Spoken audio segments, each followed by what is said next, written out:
Good evening, everyone. Welcome to Gazelli Art House. For those of you who don't know me, I'm Zabludowicz, founding director of the gallery. So this is our third show now, featuring artists working solely in VR, titled Enter Through the Headset 3.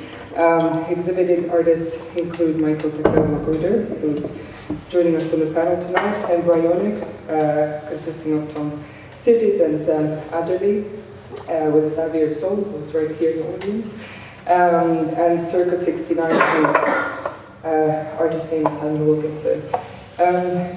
Gazelli was launched in 2015, and it's a month-long digital residency inviting artists to take over the domain and upload as much or as little as they like, moving or static images. A few years back, we made the residency to focus more on the VR as a medium, and that led to these annual exhibitions, Enter Through the Headset.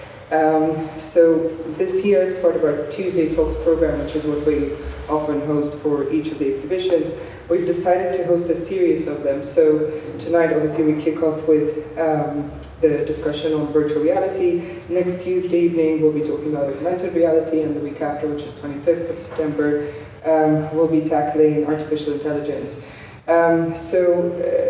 Thank you to the panelists that have agreed to join us tonight. So Ruth Gibson, our lovely moderator, from the duo Gibson Martelli, Bruno, who's the second half, whose birthday it is, I couldn't resist. Happy birthday, Bruno. I'm banging on about it. So Gibson Martelli were our Gazelli residents in October 2016 and were featured in last year's Enter Through the Headset exhibition. Takeo Magruder, Gazelli March 2017 resident, and obviously the exhibiting artist here. And Maitreyi Maheshwari, who's the program director at the Zabludowicz collection. But I'll leave it to you, Ruth, to go well with it all. Thank you so much for tonight, and thank you for joining us at the panel. Thank you. Enjoy.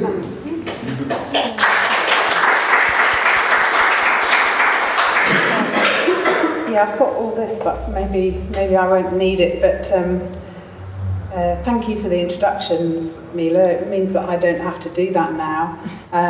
So welcome everybody, thank you for coming. We're going to talk about virtual reality. And as Jaron Lanier, who coined the term VR, said, one of the great pleasures about VR is talking about VR. And I was going to talk a little bit about the history, but actually I'm just actually going to pass this round just to show you. Here's a virtuality headset from 1991, just for you to have a look at.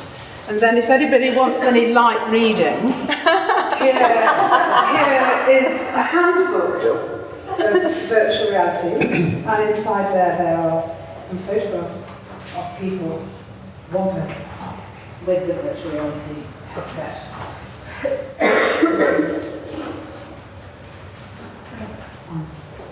You get to see that. Brilliant. So it's, VR's having a bit of a moment, and it's probably the third time, really, that it's had a bit of a moment. Lanier, a programmer, writer, and researcher, founded VPL, which is an unfortunate acronym. Research company in 1985, going on to develop VR devices, including the Data Glove, the Data Suit, and the iPhone. EYE phone. Incredibly expensive these devices were, but at least they were actually products, and they were out of the research domain, and you could buy them. At this time, Brendan Laurel was also part of an early group developing VR at Atari. This is really not even the first time round for VR, as Ivan Sutherland and Bob Sproul created a head-mounted display back in 1969. And there are many other devices, and of course we have the 1939 ViewMaster.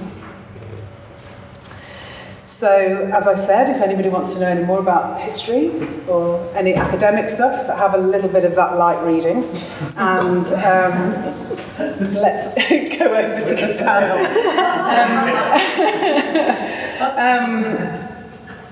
So, yeah, we see images of people using VR headsets.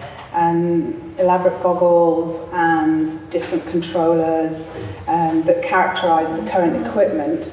And I wondered if either of you could let us know what kind of VR technology is out there now, today, and how do you think it's evolved in the headsets? I'm sticking to script at the moment. Okay.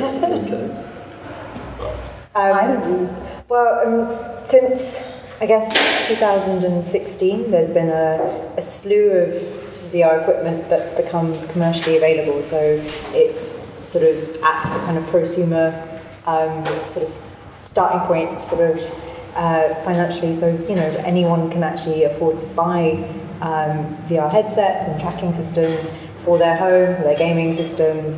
And that's kind of been the third sort of iteration, as you mentioned, and that sort of has been slowly or rather rapidly accelerating in terms of its processing power, its sort of visual quality. So, you know, companies from HTC, Oculus, Samsung, they're all sort of vying for their own sort of dominance within the field and trying to sort of launch systems that will take over in terms of how we might consume virtual sort of gaming environments predominantly, and I think it caters largely for a kind of gaming consumer at the moment.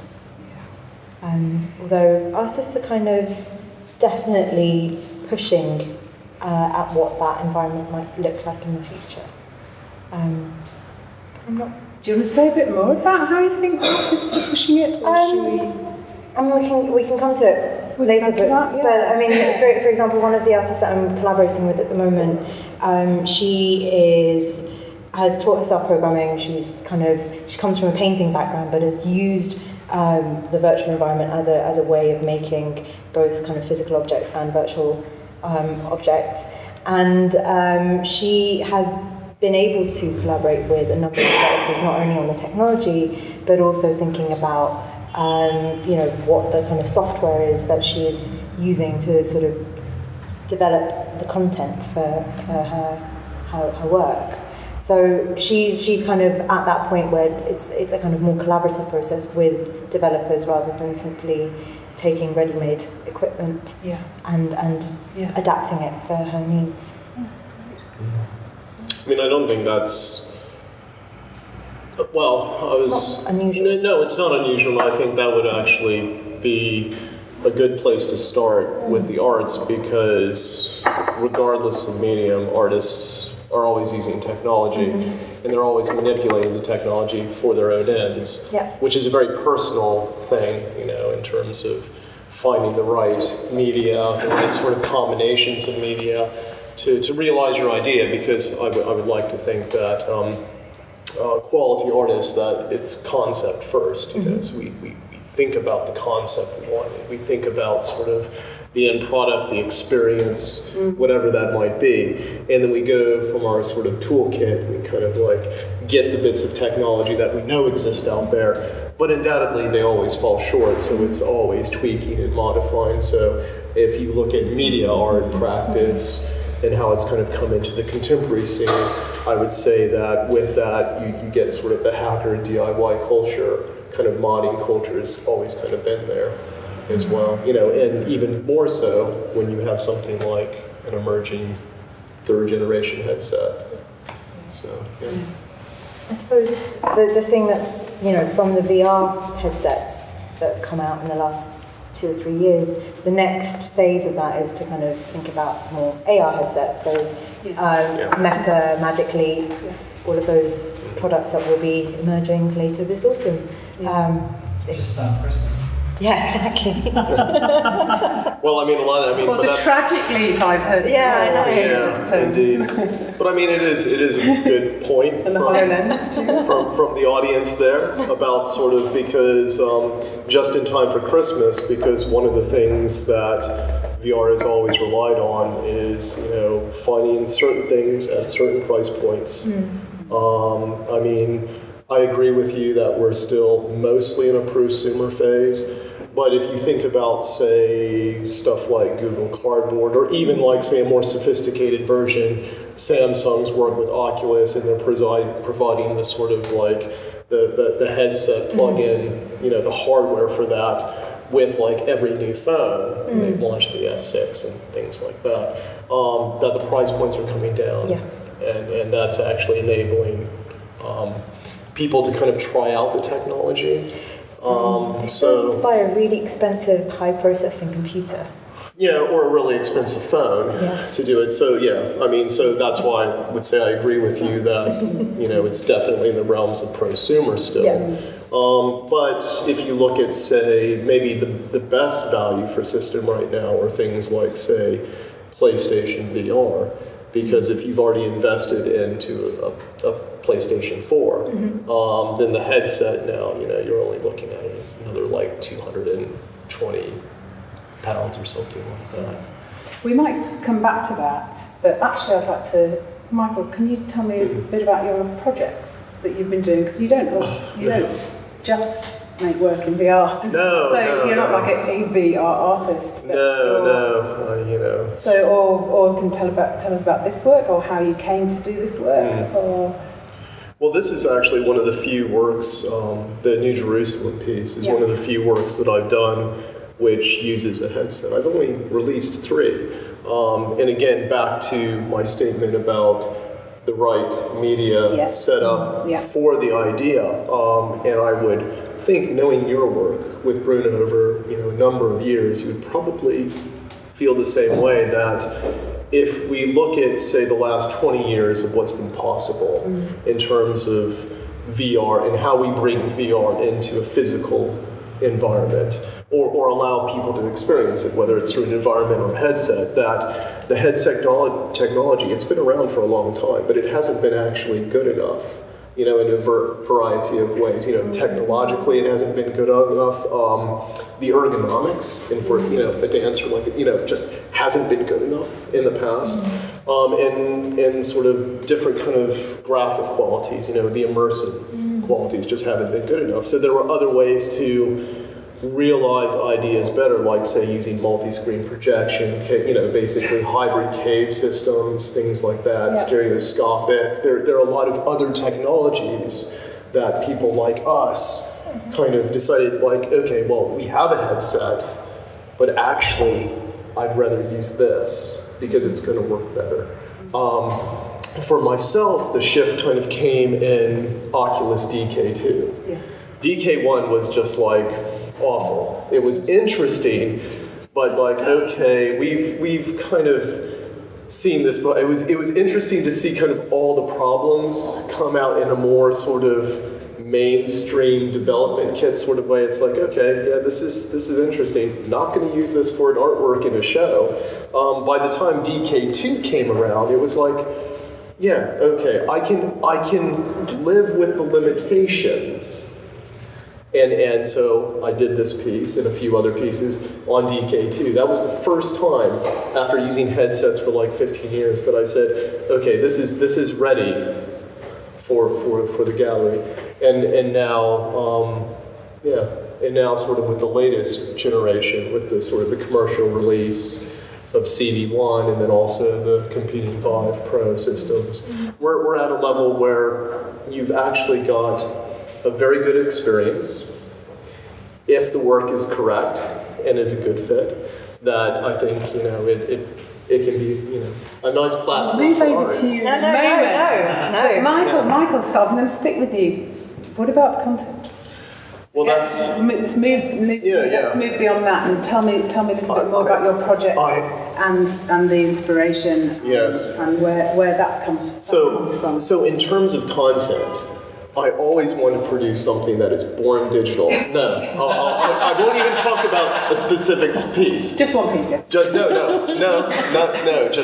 in general. Yes. What I don't want to see on a headset or any kind of VR experience is something that I could do in real world. Interesting. Okay? There's no point. I was at the VR UK giving sort of one of the keynotes 3 years ago, and on the demo floor, when I went onto the demo floor, the first thing I was approached with was someone that wanted to use the latest and greatest sort of prosumer kit. It was a really nice vibe setup, but they wanted to take me on a sort of a virtual drive in a convertible. Sort of, and I just thought, and I just looked at the guy like he was not, I was like, I don't want to do this. And he was like, well, oh, we also have a thing of like you're in the mosh pit. I was like, no, stop there. Okay. If I want to go on a drive, I will go, and I will, one of my best friends lives in DC, has a Porsche Boxster. We will go on a drive in a real convertible. And if I want to go into a mosh pit, it's 9:30 Club. So no, I don't want to do this. So that's the bit of the joke, isn't it, about the condos and the cars, the virtual reality experience. Maitreyi, have you got anything you want to add to that? Similarly, like I really value the fact that people are using VR in a kind of heritage sense of preserving monuments and things that are prone to destruction. There's a lot to be said for kind of preserving heritage in the kind of VR sort of context, but in the art context, things that could just as easily exist as a video, could just as easily exist as a kind of theatrical experience, seem to me missing kind of the point of what this immersion, this technology allows you to do. So, one of the things that for me, we've been, as an institution, we've been collecting VR work since 2015.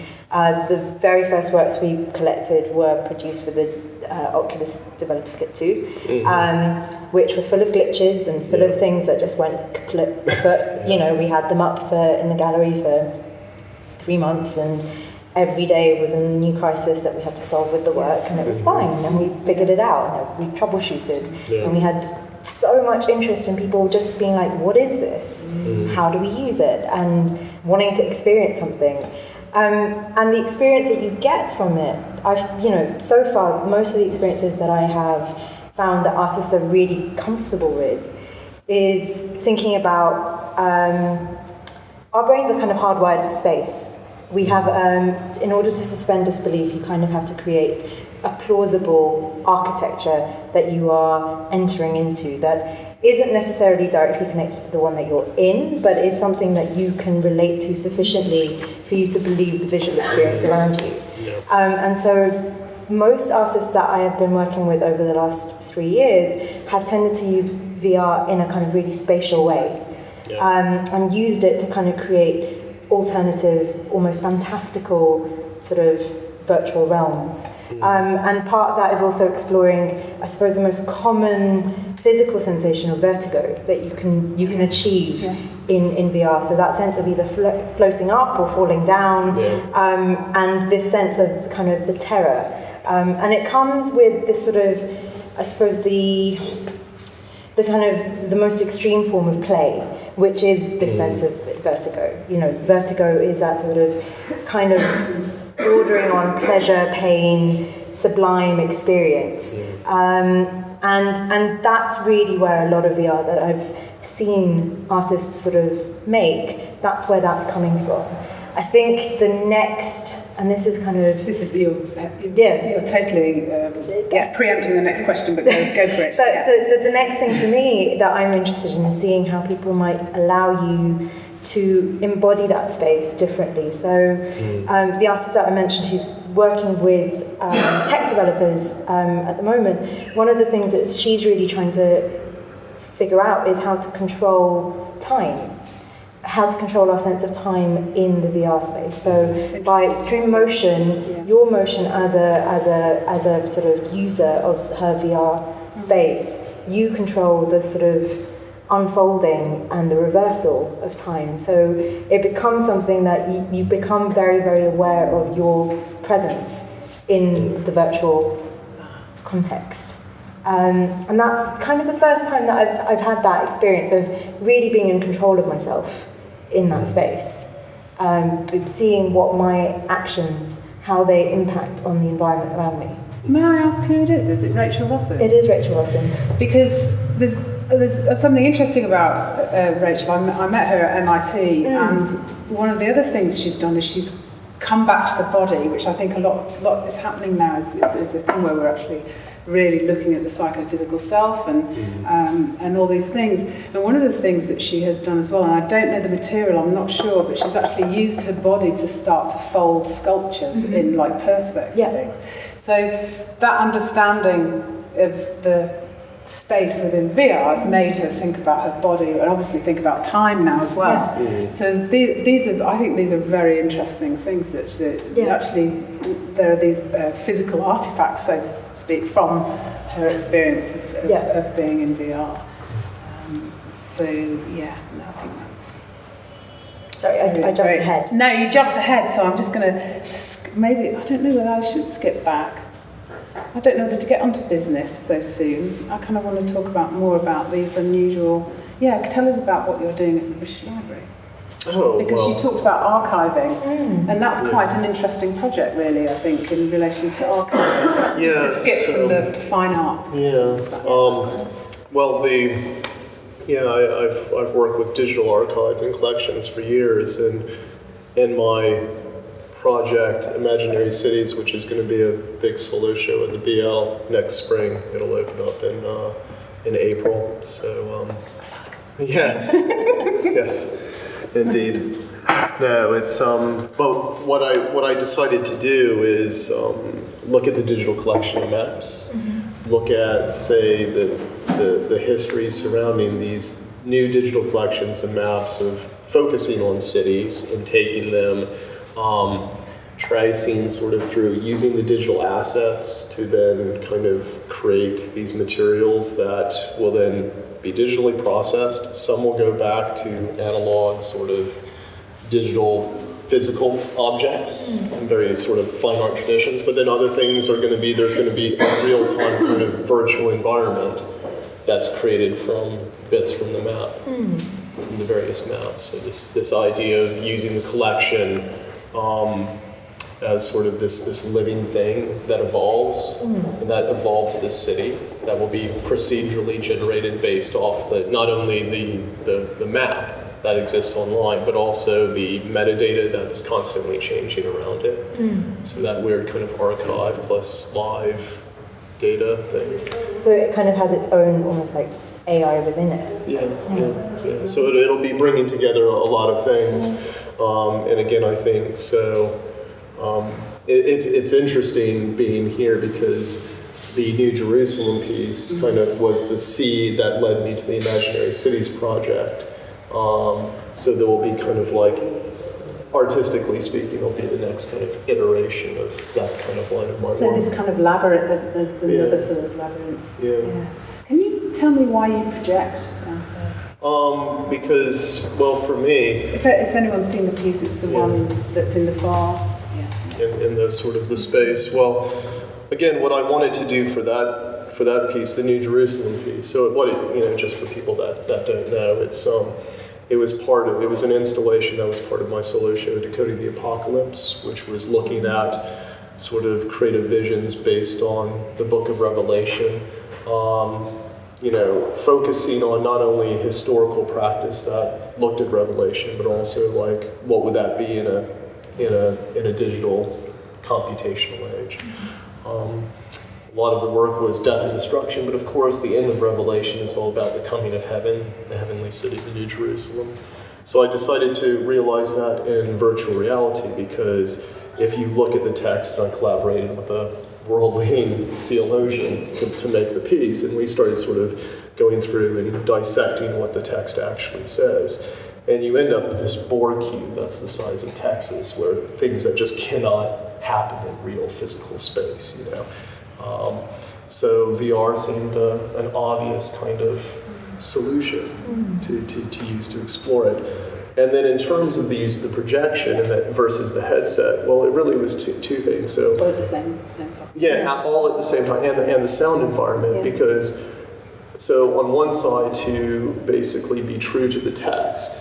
Right, the data of the text was the narrator, John the Seer, talks of these two almost simultaneous viewpoints of like watching the city descend from heaven at the same time as then he flips to like being there in the center of the city looking out this expanse.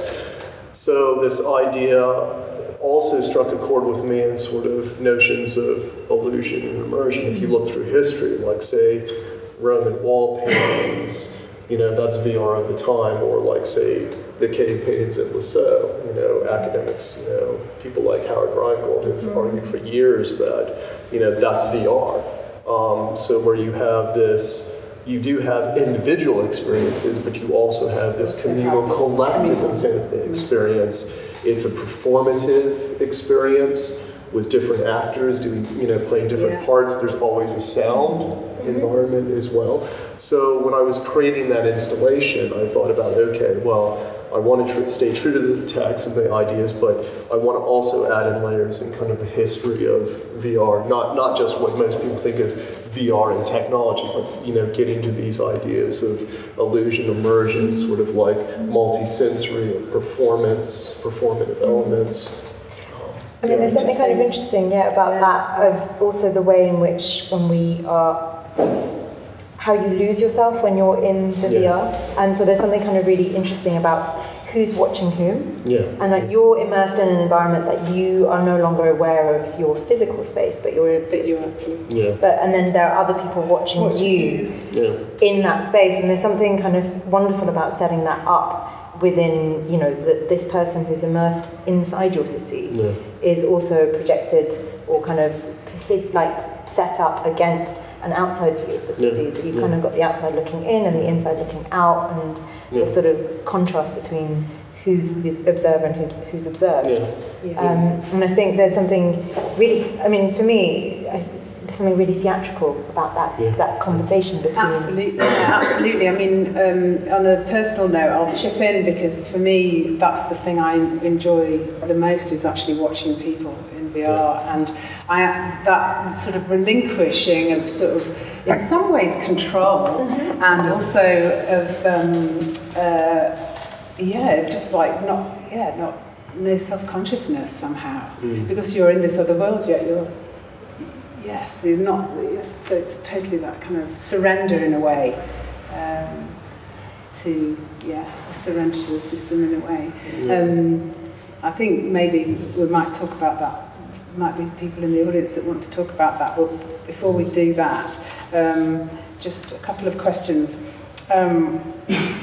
We talked a little bit about where we thought VR might head in the future, but only a little bit. And I was wondering if we could maybe think about that for a minute, and at the same time, how that might change or develop in a kind of art context, in a art production context, in a business context, and in those very tricky things of how you maintain a work, how you sell a work, all those tricky things which I'm sure people are quite interested in the audience about, even though it comes down to cash and all those sorts of things. And we've talked a little bit about accessibility as well. I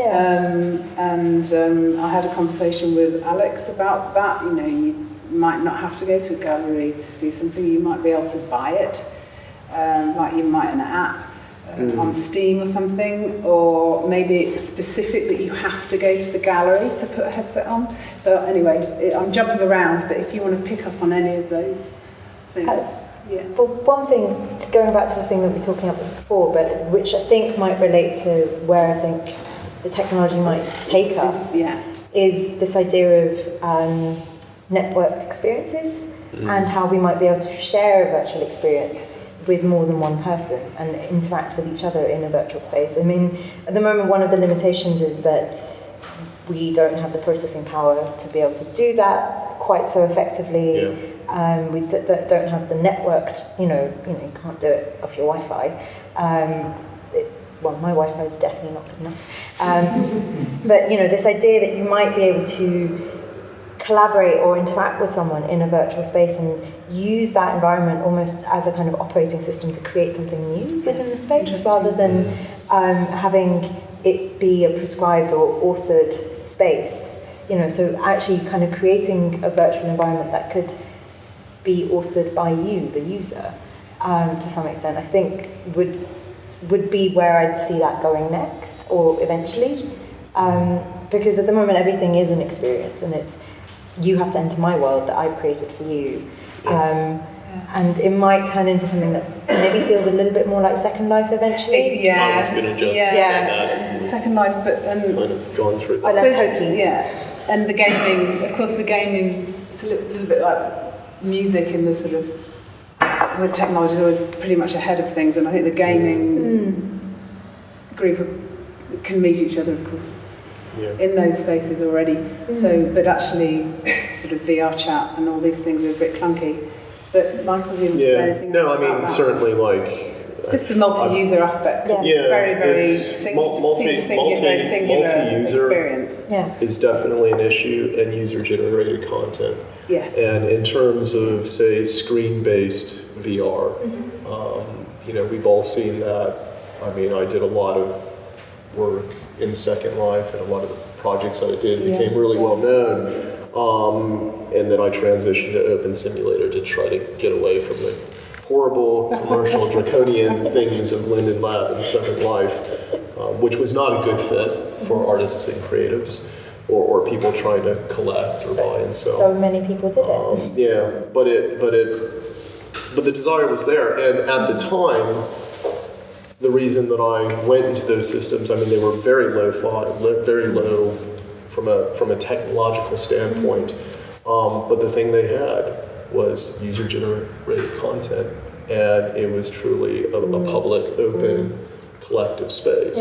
So for that, it was the only game in town. And I agree, one of the limitations of current headset-based technology is that it is, by and large, outside of research labs, it is a single-user, tethered, prefabricated experience. That's just a limitation of how things are now.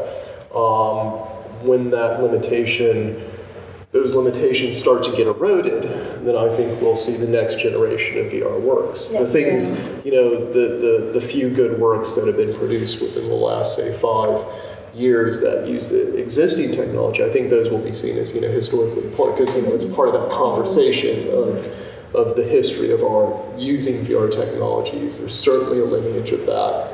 I loved your intro to the panel, because absolutely, geeks like me, we know the history, but a lot of people don't. So there is this lineage.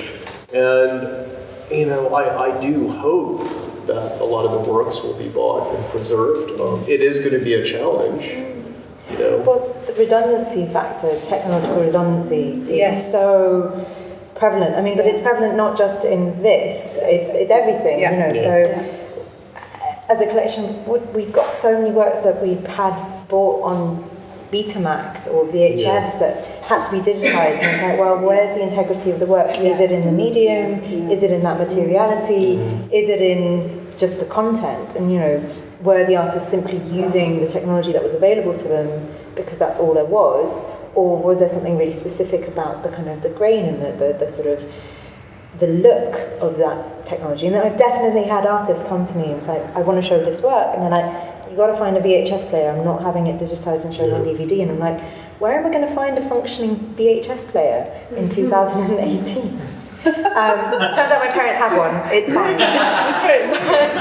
but it's also how interesting how the trends, go through states like, oh yeah, high 8, or from Super 8. So but then how do you preserve this stuff for posterity? The Tate stockpile. Sony Cube TVs, because the parts aren't available anymore. So anytime anything comes on the market, they just buy it. eBay, Sony Cube TVs are they go for so much money. And if you find one for a bargain, you go. As soon as you see it, you take it, because the stuff will just become redundant and you just use it, strip it for parts. And this will happen to computer tech as well, when graphic cards get faster and faster and better, and then you've got this work that is only going to function on an obsolete machine, and you preserve the machine as well. Can't you just let it go? Well, you could. Can't it just be like it's ephemeral? I always think digital is the ephemeral. Can't you just be like, if you weren't there to see it, it's just just like a memory, it's gone, and only exists in its documentation, that's it. But this is the thing with the work of art, it becomes the work of art in its sort of capacity to be experienced again and again. The work is a work the one time off, and it can be something performative, and if you can't reproduce it, in a way it's not a work of, it's the reproducing it's of it. I mean, like a performance. Mm. I mean, because you kind of have to be there. Yeah. I mean, it's a live performance. I just think digital is like a live. It's like you produce a thing. It has a live element where you see it, and after that, everything else is documentation. As a commercial gallery, of course, if you buy something, then you don't want to just let it die. We mentioned this before. Yes. That of course, if we want to preserve something, then people will have to buy it, and then if they buy it, they need to keep it. Yeah. Practically, from your point of view. Absolutely. I mean, our function as an institution is we have a massive collection of art. We have 5,000 works. And in that collection, there's everything from painting to photography to VR works to film, video, everything in between, sculpture, outdoor works, whatever. Everything is within that realm. And, we have amazing original photographic prints that are starting to lose their silver gelatin. The silver's starting to fall away from them. And you're like, how do we conserve this?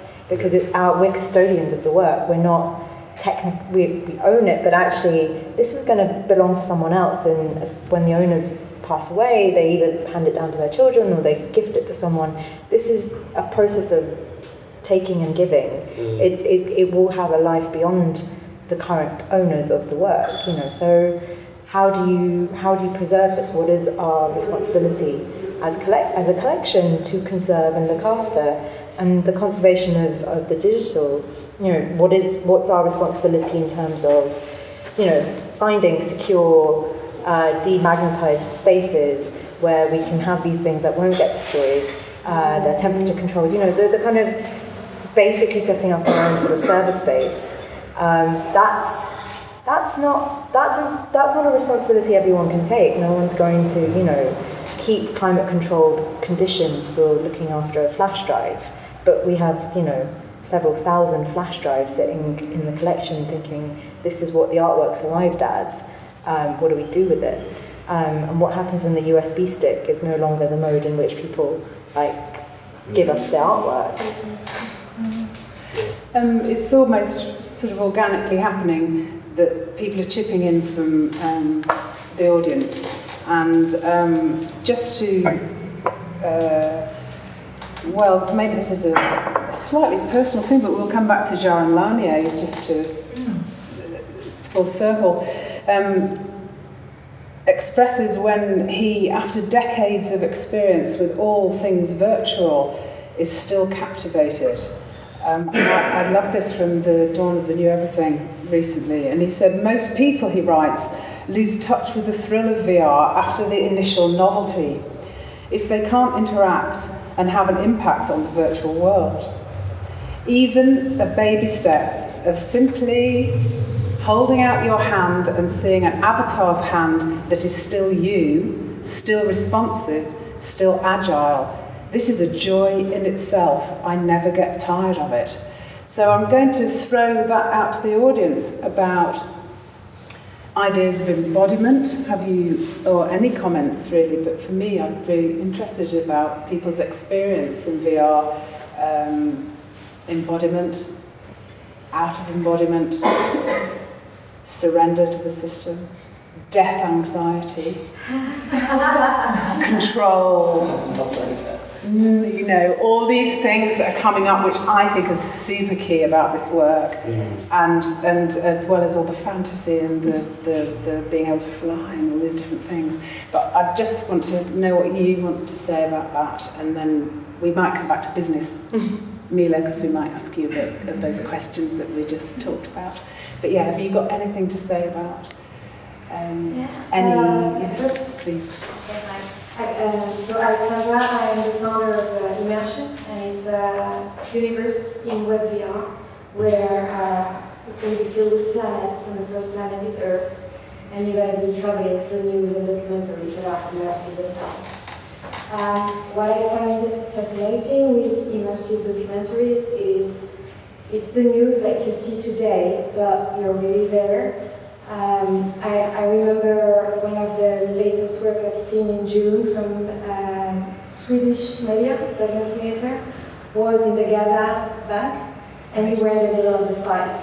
So it was not live broadcast, but a few days after the event, and we were literally with the photographer, with the video, the journalist basically on the site. What happens afterwards each time for me is that this is maybe a 3 to 5 minutes documentary.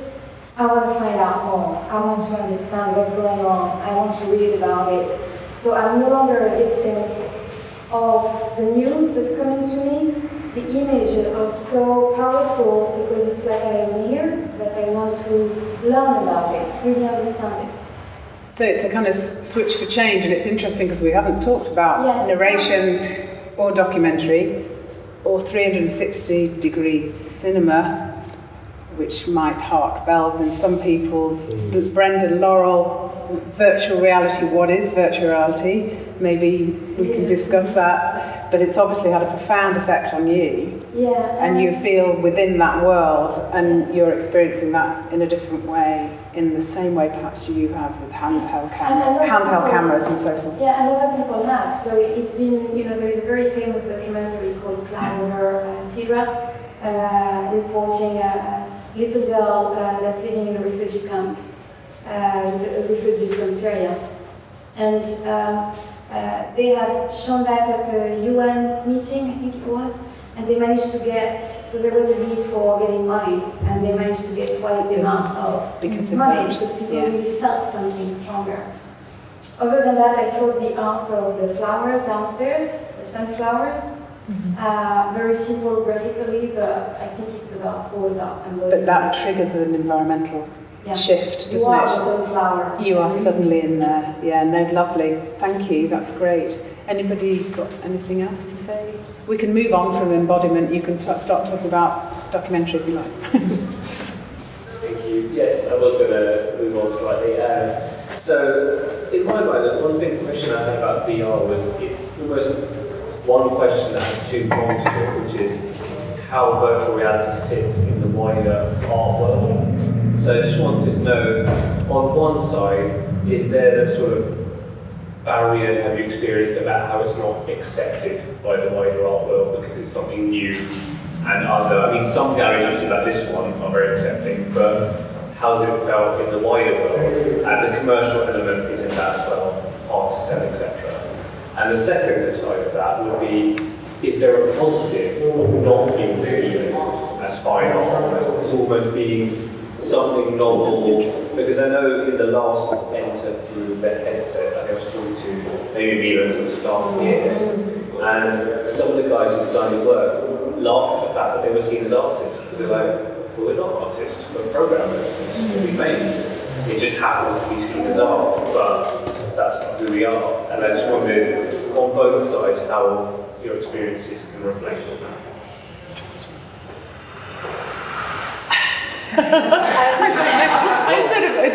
They're really fabulous, thank you. They're really provocative. I can take on the second one. Just because I can speak, I can only speak from my own experience. As a programmer artist? I don't actually do much programming. It's other people that really do I'm a script kiddie at best, and other people do the heavy lifting. And through the course of my sort of 20-some years as a visual artist, I think of myself as a visual artist who happens to use digital technology. So the fact that if you take away the computational process, computer, networks, code, everything, you have a gallery full of nothing, that's all good and well. But when I showed at Manifesta a few years ago, I was the only artist in the show that was using computational systems. But that's not why I was selected for Manifesta. Most of my career I've actually shown alongside more traditional forms. Yes, it has presented challenges because I need to make my work as, let's say, user-friendly for institutions or collectors or whoever the client happens to be, as putting a painting on the wall or sculpt. But the fact is that there are challenges, but also it's sort of like For me, it's about, okay, if I'm working in a tradition of painting or sculpture or video or installation, it's like, why can't we use that rich history and then bring in the computational technologies to kind of add layers, new possibilities. For myself, I've always found a way to do that, thankfully. It certainly is challenging. It certainly raises different issues and questions around sort of preservation, stewardship, different, there's always a cost implication too, quite often.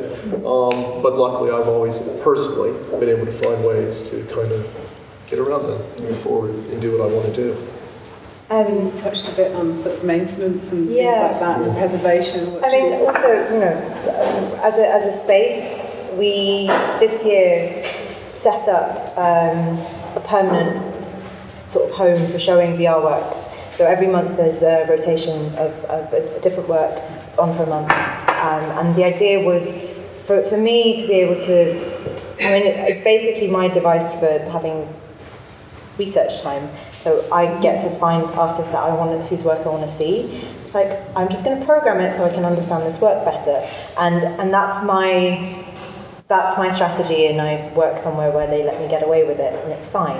Never tell. Yeah. but I understand that, in terms of how other spaces might struggle with it, because it isn't plug and play. It isn't often, there's a lot of, it's not like simply, even showing a projection is never straightforward. You think, we've just got a film, we'll put it in the DVD player, or we'll put it in the media player, and we'll just hit play, and it will go, and the projection will just line up. AV is just a nightmare. It's like, honestly, it looks simple, but the reason why it looks simple is because it takes so much effort. And it's the time and the care that's gone into it, and the time and the care has gone into the making of it, and the time and the care has gone into the presenting of it. It's not sticking a nail in the wall and hanging a painting. It's not saying, I'm not belittling painting. Painting is amazing. I have a lot of time for it, but it's a totally different thing. And VR, at its present form, for me, is actually just a slightly more complicated form of presenting a film and video work. It's got the kind of computational elements to it, but it is essentially a kind of form of projection, but it's projection into your face. And so you have to just allow for that, and you have to allow for having the expertise on site or knowing someone who can come and troubleshoot it.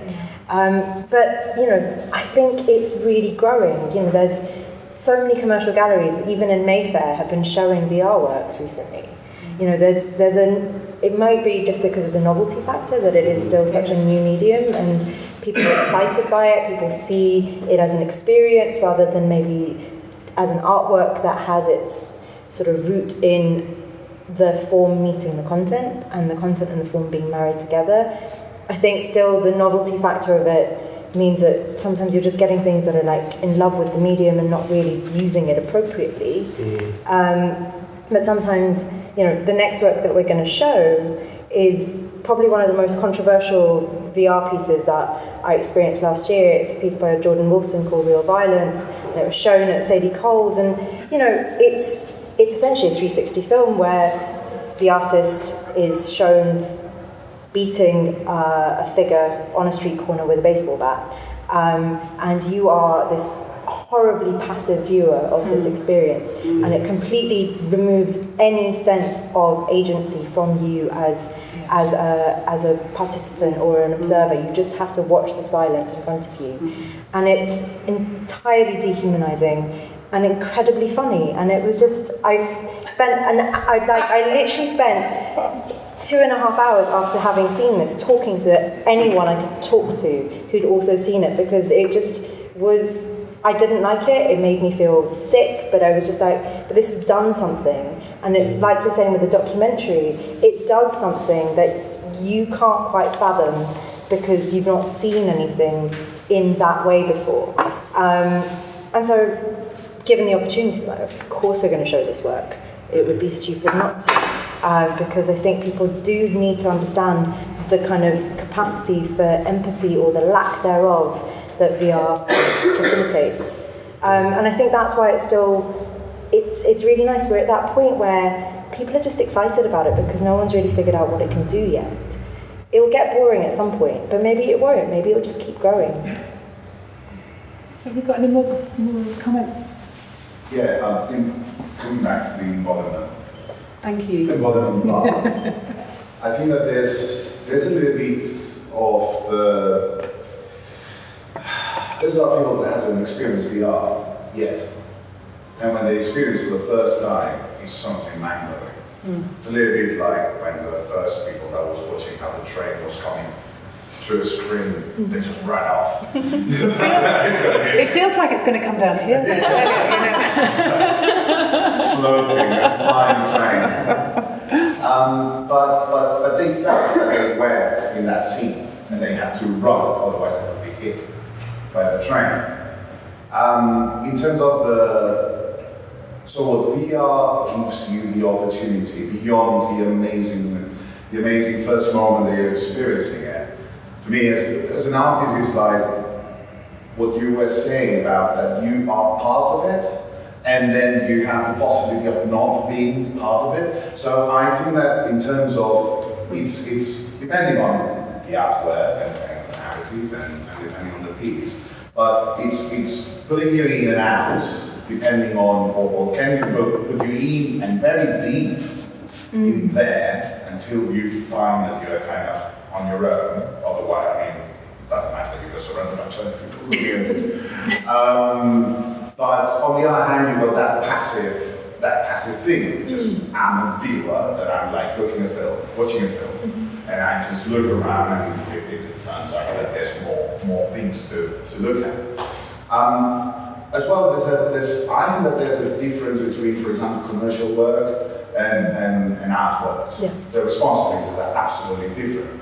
So, especially in the part of the embodiment. So, what any commercial work asks is for being something gentle, apart from bling bling and spectacular, and it makes you have your jaw drop.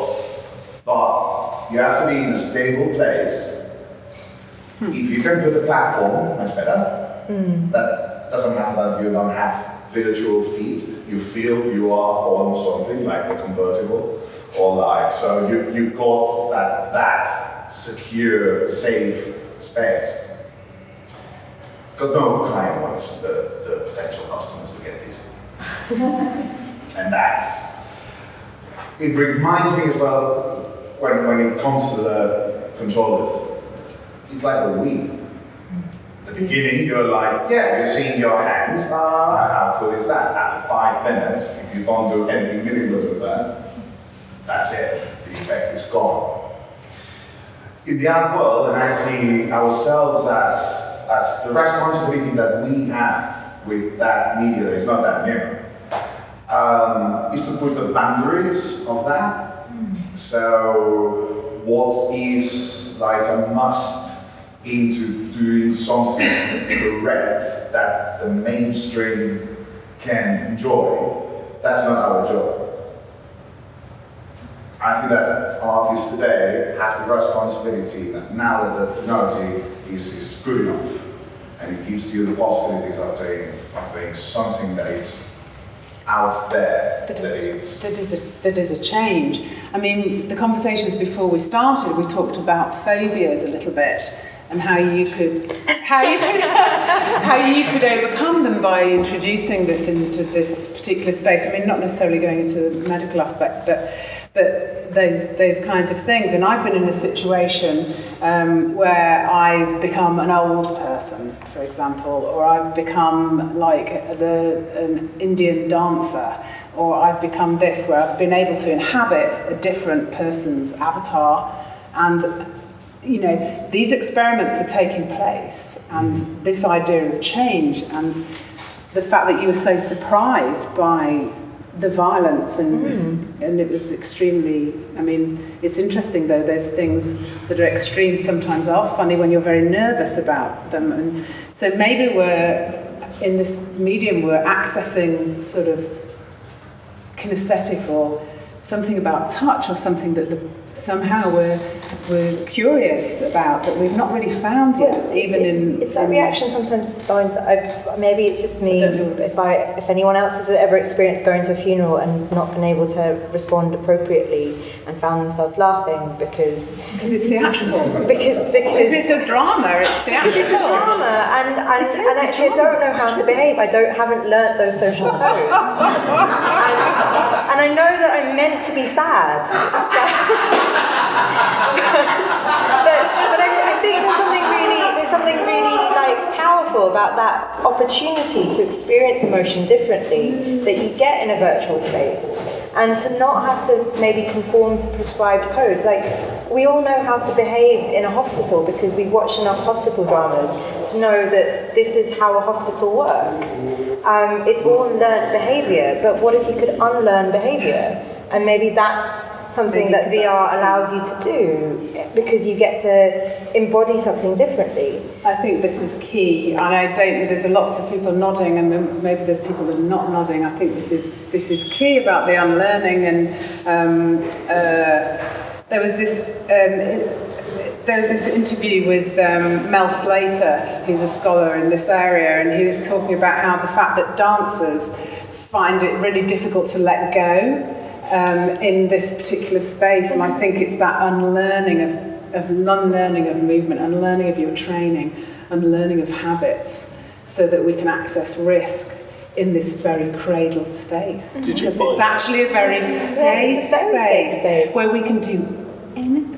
Yeah. Like Jordan Wolfson can beat someone up with a baseball bat. Someone can do that, but what does that do? It's quite shocking what's happening. Anybody else in the... Sorry, Michael, you have something? No, I was just wondering, because you talked about performance, I just want to hear about your experience. Yeah, well, no, but I want to hear about these people's questions. On what you said, I don't know a lot about VR. For me, it's quite psychedelic, and psychedelics is this kind of studies where it can be mental health, like resetting your mind, with anxiety, going back from ancient traditions in the Amazon, it has these kind of mental health elements. What do you think, could VR potentially have these kind of medical uses? Like a ritual kind of. Yeah, like a ritual, like fearing death afterwards, your addictions or anxieties are very. Do you think VR could? Metzinger talks about that. He talks about that because he, in a recent article in the New Yorker, he talks about the fact that that emptiness that you can get within Asian religions and Buddhism and so on takes you to that fact that you have less of the death anxiety. So it's absolutely very interesting. A lot of philosophers and researchers. Mel Slater's death anxiety. And Mel Slater with Metzinger, that's what they talk about. This transparency of the self. So it's us learning about how we inhabit the world and how we treat one another. It can get really hippie, but I understand the trick. Sorry, Bruno, what? No, I don't feel like I have death anxiety at all. Do you think I should get one in order that I can use VR to get rid of it? But you could use VR to get rid of something else, or commune with the astral plane. You could do anything. You could go off on your virtual ayahuasca trip could take place through the headset. I'm thinking on the virtual funeral polarity. With no consequence, presumably terrible consequences in the real world. Yeah, no social pariah status. But what I think is interesting about the funeral, I come back to that because it is interesting, is that your awareness is heightened. So all this stuff's coming in that it's kind of can be absurd. So there's that aspect. I still want to pick your brain about not fine art, but Mila, do you want to say anything about anything? Do you want to say anything, or does anybody else want to say anything? Any more? So, I can speak about just one more experience I had. I was at a VR show and I tried something for people who are like a little bit lost, I forgot the term. So it's not Alzheimer, but Amnesia? Yeah. Oh, no, dementia? Yeah, dementia. Dementia. And it was an app where you experience dementia. And I thought it was very basic. In a way, like the graphic was basic. You were in a shop and the task at hand was to buy a couple of things. And it was very difficult. But at the same time, the graphics were really super simple. And I remember after 1 minute putting it down and thinking, they didn't do a good job.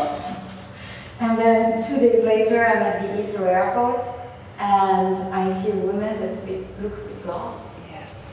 And I immediately connect, and I realized, oh my God, she's got something like that. Like, you know, not a doctor, I cannot put a name on it, but back to the empathy. I think I knew something that I didn't know before. I helped her, she was definitely lost and tired and arriving from friends, and she repeated for me several times after I helped her. We were looking for the train. Is the train coming from that direction? Is the train coming from that direction? So then I was sure she was 5 times that. I knew she was really not well. So I think you can really do a big job in the empathy, even when we think we have empathy. Or for that matter, sympathy. Yeah, I was wondering, with building on that, do you think there's also the flip side of that? So, for example, most people with an ayahuasca do fine. A few people end up murdering people. Occasionally, you know, and you know, we're also talking about unleashing people's potentially psychopathic tendencies in a Westworld. Yes. Are we getting to the point where this is the thing. you realise that people are getting The opportunity to kill extremes. someone and then realise I actually might enjoy this. Like go and do it in the real world. That's computer games. I don't think it's ever that immersive as VR can be. Computer games in VR. VR is the next level up, isn't it? Yeah, they have VR computer games. Yeah. That's the big push, isn't it? When you get to GTA in a VR headset. But I always feel like whenever I kill someone in a computer game, there's always something else. It's just a funeral. It's just something at a funeral. He's laughing.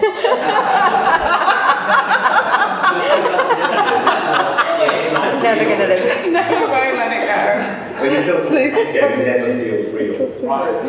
Well, in films as well, it sounds really odd and morbid to see this, but I wouldn't recommend it. If you watch video footage of an actual person dying, it's nothing like films, it's nothing like games.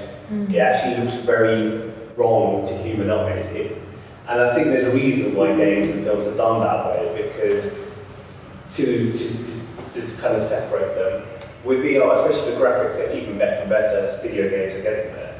Could it be to the point where you actually feel like you have killed someone? Now, I'm not saying that it's a risk, but it's just something that's worth Risk or an opportunity.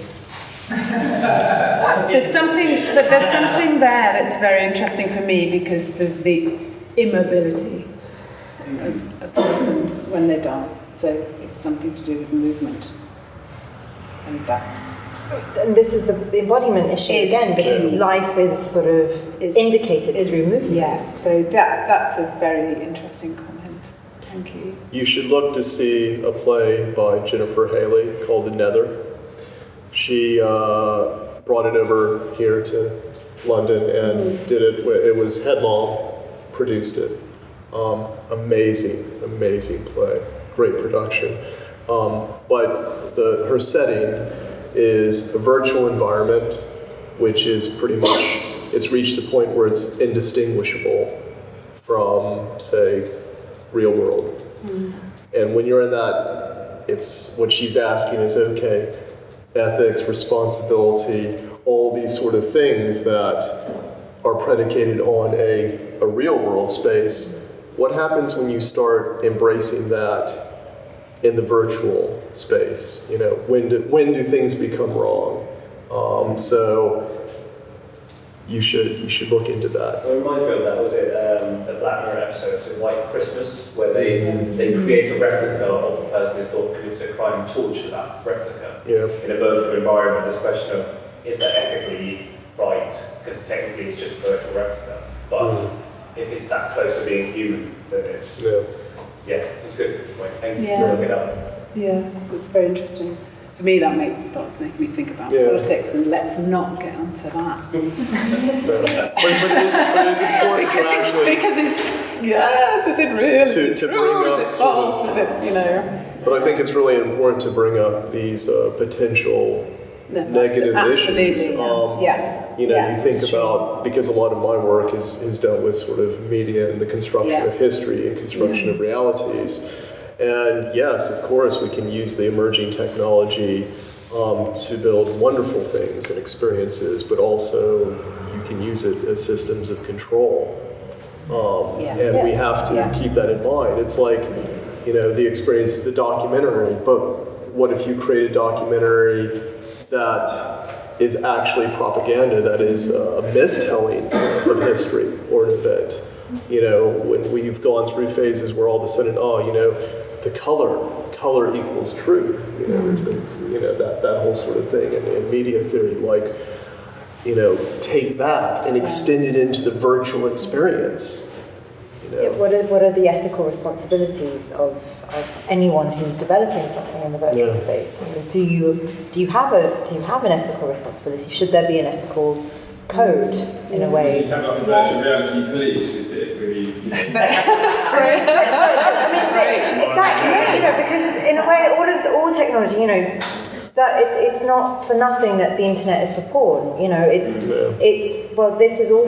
is the next level. And the most predominant usage of it, actually, apart from gaming, is pornography. So that sort of closer than close experience. Eek. Funeral porn, great.